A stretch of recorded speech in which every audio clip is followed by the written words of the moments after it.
السلام علیکم، امید ہے آپ لوگ خیریت سے ہوں گے۔ اور آج میں آپ لوگوں کے ساتھ نماز کے حوالے سے بات کرنا چاہتا ہوں کہ نماز کتنی ضروری اور اہم عبادت ہے اور اللہ تعالیٰ انسان کو کیا کیا انعامات عطا کرتے ہیں نماز پڑھنے پر۔ حدیث شریف کا مفہوم ہے کہ نماز دین کا ستون ہے۔ جس نے اس کو قائم کیا اس نے دین کو قائم کیا، جس نے اس کو گرایا اس نے دین کو گرایا۔ مطلب یہ ہے کہ جیسے عمارت بغیر ستون کے، بغیر پلر کے کھڑی نہیں ہو سکتی، اس کو سپورٹ چاہیے پلر کے ذریعے، ستون کے ذریعے، تو جیسے وہ کھڑی نہیں ہو سکتی عمارت، ایسے ہی انسان بھی اپنے دین کو قائم نہیں کر سکتا نماز کے بغیر۔ تو نماز اتنی ضروری عبادت ہے، اور سب سے پہلے قیامت کے اندر جس چیز کا سوال کیا جائے گا وہ نماز ہوگی، جس عمل کے بارے میں سوال کیا جائے گا وہ نماز کے بارے میں کیا جائے گا۔ حضرت ابوذر رضی اللہ تعالیٰ عنہ فرماتے ہیں کہ میں ایک مرتبہ نبی پاک صلی اللہ علیہ وسلم کے ساتھ سردی کے موسم میں باہر گیا تو وہاں پہ درختوں سے پتے گر رہے تھے، تو نبی پاک صلی اللہ علیہ وسلم نے درخت کی ایک شاخ پکڑی، اس کو ہلایا تو اس پر سے سارے پتے جھڑنے لگے۔ تو نبی پاک صلی اللہ علیہ وسلم نے یہ ارشاد فرمایا کہ جب مومن بندہ اخلاص کے ساتھ نماز پڑھتا ہے تو اس کے گناہ بھی ایسے ہی جھڑتے ہیں جیسے اس شاخ سے، اس درخت سے پتے جھڑ رہے ہیں۔ اور اسی طرح حضرت جابر رضی اللہ تعالیٰ عنہ نقل کرتے ہیں کہ رسول صلی اللہ علیہ وسلم نے ارشاد فرمایا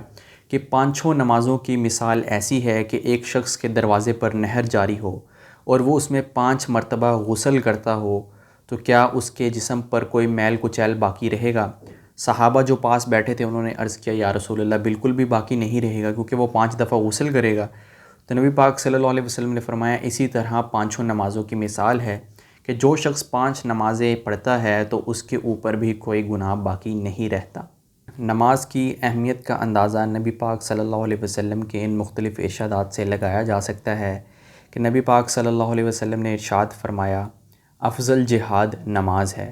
نماز مومن کا نور ہے، نماز شیطان کا منہ کالا کرتی ہے، نماز میں میری آنکھوں کی ٹھنڈک ہے۔ اللہ تعالیٰ کے نزدیک سب سے پسندیدہ عمل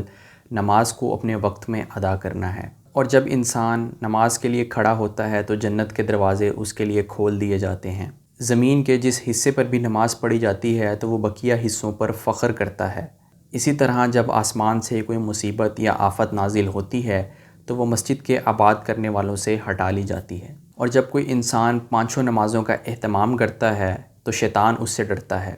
اور جب کوئی انسان ان 5 نمازوں میں کوتاہی کرتا ہے تو شیطان اس پر حاوی ہو جاتا ہے۔ جس طرح نماز پڑھنے کے بہت زیادہ فضائل ہیں، اسی طرح نماز کو ترک کرنے کے، چھوڑنے کی بہت زیادہ وعیدیں بھی آئی ہیں کہ نماز کا چھوڑ دینا انسان کو کفر سے ملا دیتا ہے۔ جب انسان نماز کو چھوڑنا شروع کر دیتا ہے تو وہ بظاہر تو مسلمان ہی رہتا ہے،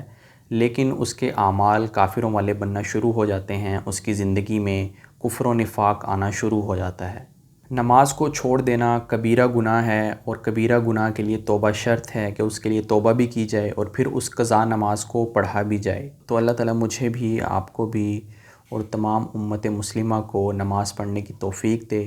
اور نماز کو صحیح طریقے سے اخلاص کے ساتھ جو اس کا حق ہے اس کے ساتھ اس کو ادا کرنے والا بنائے۔ تو آپ سے اگلی ویڈیو میں ملاقات ہوگی، تب تک کے لیے اللہ حافظ اور اپنا خیال رکھیے گا۔